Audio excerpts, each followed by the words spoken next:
Is the nearly 16-year prison sentence for Michigan's self-proclaimed professor of pot too long? Danny Trevino owned medical marijuana shops in Lansing and around Michigan, but he flouted state law that made it illegal for him to sell it. And that eventually made him a target for federal prosecutors. Fox 47's Christiana Ford has the details.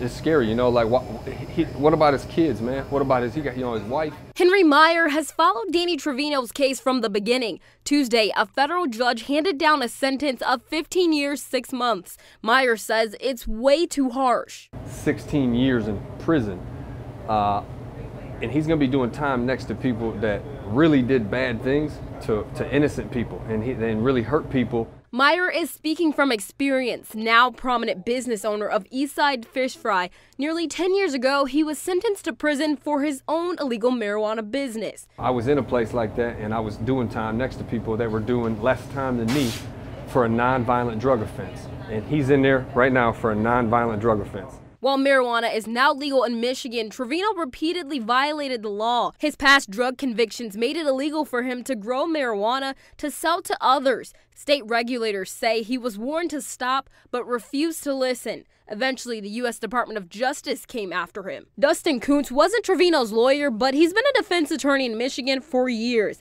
He says the judge actually could have come down a lot harder. Now, the guidelines aren't mandatory, but judges usually go by them.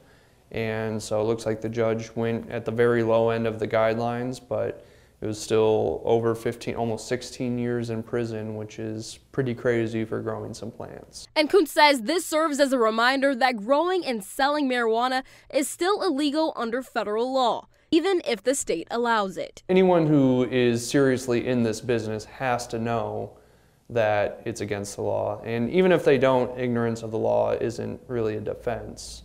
Christiana Ford, Fox 47. The judge also ordered Trevino to spend 4 years on supervised release after he gets out of prison and fined him $10,000. Michigan does not allow people to work in the marijuana industry if they've been convicted of drug felonies in the last 10 years, unless they get a written exemption from the state.